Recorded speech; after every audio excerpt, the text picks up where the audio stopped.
सुबह से शाम हो गई।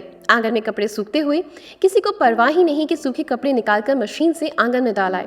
अभी तक ना रात के लिए सब्जी छिली गई थी, ना काटी गई थी। जाने खाना आज रात को नसीब भी होगा या नहीं।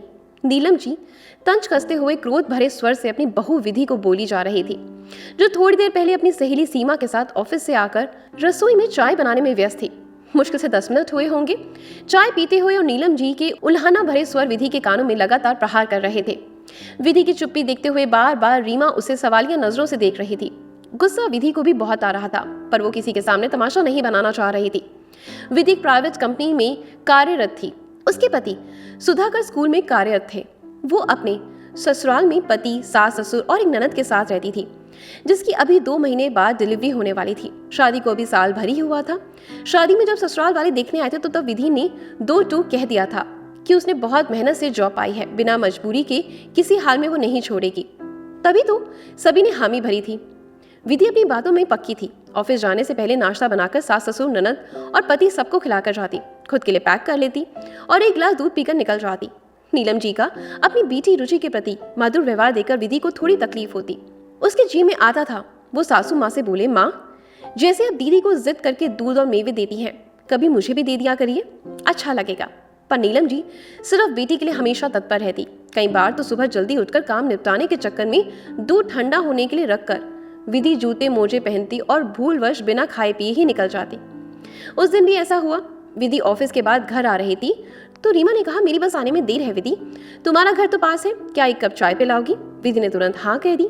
चलो तो सही है, चाय भी पिलाऊंगी और खाना भी खिलाऊंगी। विधि रसोई जाकर देखी तो खाना खत्म हो चुका था। रीमा समझ चुकी थी। उसने तुरंत विधि को इनकार कर दिया कि उसका पेट भरा है और विधि को बनाना नहीं पड़ा। विधि रीमा को छोड़कर आई तब नीलम भी दरवाजे पर खड़ी होकर बोलना शुरू कर दिया, खाना बनाने और कपड़े डालने के लिए। विधि ने अपने बालों को कसकर समेटते हुए कहा, मम्मी जी आपको रात में 8:30 से पहले खाना मिलने से मतलब है। जब समय से ना मिले तब बोलिएगा।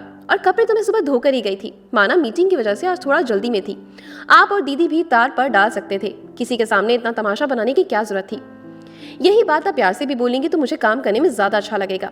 दीदी को डॉक्टर ने कहा है सिर्फ बाहर नहीं उठाना, बाकी सारे घरेलू काम करने पर ऐसा लग रहा है आपने तो उन्हें मनीष बनाकर रख दिया है, किसी काम में भी उन्हें हाथ नहीं लगाने देती।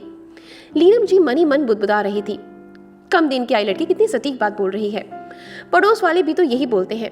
सही तो है, डॉक्टर के कहने पर ही मैं उसे कुछ नहीं करवा रही, पर मेरी बेटी भी है ना, कुछ मेरी माने तब तो।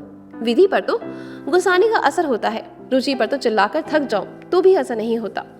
नोकझोंक अभी चली रही थी कि दरवाजे पर घंटी बजी। विधि आंगन में कपड़े डालने के लिए चली गई तो देखा पापा की गाड़ी अचानक से आ गई। इतना बड़ा सरप्राइज, उसकी खुशी का ठिकाना नहीं रहा और वो दौड़े दौड़े अंदर आई। नीलम जी का व्यवहार थोड़ी देर पहले वाला याद कर उसके पांव वहीं टिक गए। पर ये क्या, विधि को अपनी आंखों पर यकीन नहीं हो रहा था। नीलम जी ने दरवाजा खोला और विधि की मम्मी उषा जी को गले लगाते हुए कहा, आप लोग अचानक? उषा जी ने कहा, रिश्तेदार में एक शादी है, वहीं आए थे और 2 दिन बाद विधि की सालगिरह है तो सोचे आप लोगों से मिलते चले।